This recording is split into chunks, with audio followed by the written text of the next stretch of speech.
Le jour où Jésus est mort sur la croix n'était pas un jour ordinaire. C'est un jour qui a changé l'histoire de l'humanité à jamais. L'Évangile selon Matthieu, chapitre 27, versets 51 à 53, nous rapporte des événements qui dépassent l'imagination. Un grand tremblement de terre, le voile du temple qui se déchire, des tombeaux qui s'ouvrent et des morts qui ressuscitent. Ce n'est pas un récit pour effrayer, mais un témoignage de la puissance de Dieu. À travers ce script, nous allons explorer ce qui s'est passé et ce que cela signifie pour nous aujourd'hui, avec respect et clarté. Lors de la mort de Jésus, le voile du temple s'est déchiré de haut en bas.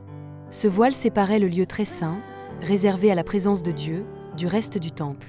Son déchirement signifie que grâce à Jésus, l'accès à Dieu est désormais ouvert à tous.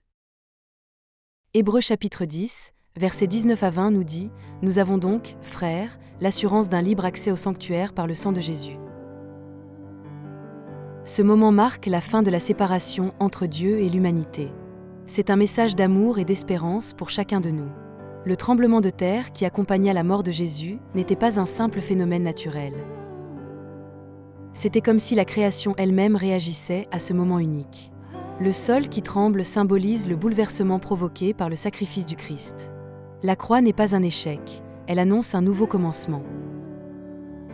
Romains chapitre 8, verset 22 nous dit que, jusqu'à maintenant, la création tout entière soupire et souffre les douleurs de l'enfantement.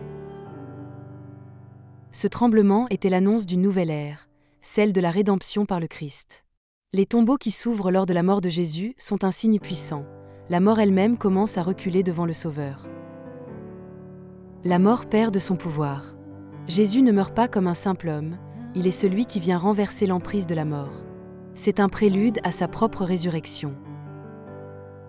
Jean chapitre 11, verset 25 rappelle les paroles de Jésus « Je suis la résurrection et la vie. Celui qui croit en moi vivra, quand même il serait mort. » Ce signe nous invite à l'espérance et à la foi. L'Évangile ne nous donne pas le nom des morts qui sont ressuscités. Matthieu chapitre 27, verset 52 parle de « corps des saints qui étaient morts ». Ces saints étaient probablement des fidèles qui avaient vécu selon la volonté de Dieu avant la venue de Jésus. Ils sont choisis pour être un témoignage vivant de la puissance divine.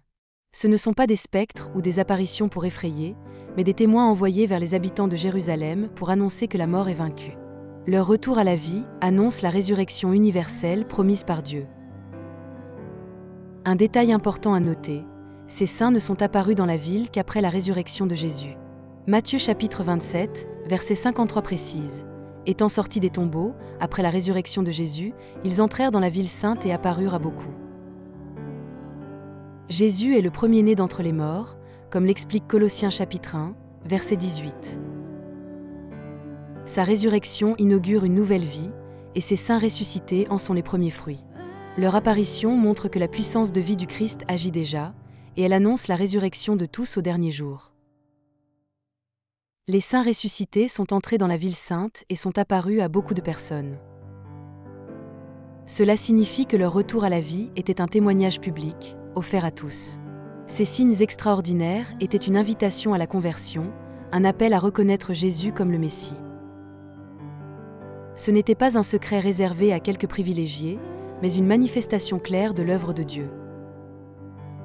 Actes des Apôtres chapitre 2, verset 32, c'est ce Jésus que Dieu a ressuscité, nous en sommes tous témoins. Ces morts ressuscités faisaient partie de ce témoignage vivant. Le centenier romain et ceux qui gardaient Jésus ont été profondément marqués par ce qu'ils ont vu. Matthieu chapitre 27, verset 54 rapporte « Assurément, cet homme était fils de Dieu. » C'est un des plus beaux fruits de ces signes. Même un soldat païen reconnaît la divinité de Jésus. Le miracle ne touche pas seulement la terre et les tombeaux, il touche les cœurs.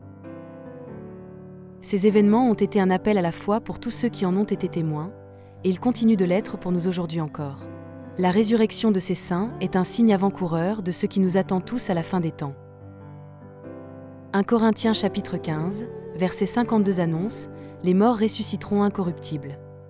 Ces morts revenus à la vie ce jour-là sont un rappel que la mort n'est pas la fin pour ceux qui mettent leur foi en Dieu. Ils sont le signe visible d'une promesse invisible, celle de la vie éternelle. Le Dieu qui a ouvert ces tombeaux ouvrira aussi les nôtres, pour nous accueillir dans sa gloire. Jésus est le premier à ressusciter pour ne plus jamais mourir. Ces saints ressuscités, eux, ont sans doute connu à nouveau la mort terrestre. Mais Jésus, lui, vit pour toujours. Apocalypse chapitre 1, verset 18, « Je suis le premier et le dernier, le vivant. J'étais mort, et voici, je suis vivant au siècle des siècles.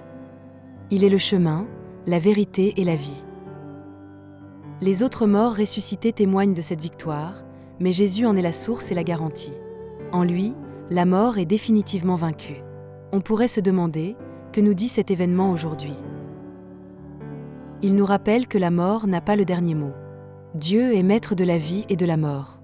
Romains chapitre 6, verset 9 nous enseigne, « Christ ressuscité des morts ne meurt plus, la mort n'a plus de pouvoir sur lui. » Cela nous donne une espérance vivante. Même au milieu des difficultés, nous pouvons garder confiance, car Dieu a déjà montré sa puissance sur ce qui nous effraie le plus, la mort. Ce signe des morts ressuscités est aussi un appel pour chacun de nous à sortir de nos tombeaux intérieurs, ceux de la peur, du découragement, du péché. Éphésiens chapitre 5, verset 14 dit « Réveille-toi, toi qui dors, relève-toi d'entre les morts, et Christ t'éclairera. » Jésus nous invite à entrer dans la vie véritable dès aujourd'hui. La résurrection n'est pas seulement un événement futur, elle commence maintenant, dans nos cœurs, à travers notre foi et notre relation avec Dieu. Ce jour unique n'était pas destiné à un petit groupe, mais à toute l'humanité. Par ces signes visibles, Dieu annonce que son salut est universel.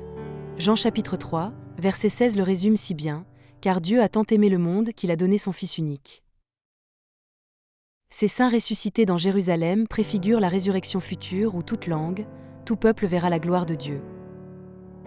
Ce signe est un appel à accueillir dès maintenant cet amour offert à tous, sans exception. Ce jour-là, la puissance de Dieu s'est manifestée d'une manière extraordinaire. Les éléments de la nature ont réagi, les tombeaux se sont ouverts, la mort elle-même a été renversée. Job chapitre 26, verset 14 nous dit « Ce ne sont là que les bords de ses voix, un faible murmure que nous entendons de lui. Mais qui entendra le tonnerre de sa puissance ?» Ces événements sont un aperçu de la grandeur de Dieu. Ils nous rappellent que rien n'est impossible à celui qui a créé la vie. La résurrection des morts lors de la crucifixion est un puissant message d'espérance. Si Dieu a déjà commencé à vaincre la mort, nous pouvons être sûrs qu'il tiendra ses promesses. Tite chapitre 1, verset 2 parle de l'espérance de la vie éternelle, promise dès les temps les plus anciens par Dieu qui ne ment point. Cette espérance nous fortifie dans les épreuves. Elle nous pousse à vivre chaque jour dans la foi et l'amour, en attendant le jour où nous serons réunis à lui pour toujours. Ce jour où les morts ressuscitèrent fut un jour où Dieu a montré qu'il tenait ses promesses et qu'il dominait la mort. Ce fut un jour qui a changé l'histoire et qui change encore des vies aujourd'hui. La croix n'est pas la fin, elle est le commencement de la vie nouvelle. Matthieu chapitre 28, verset 6 le proclame, « Il n'est point ici, il est ressuscité, comme il avait dit. »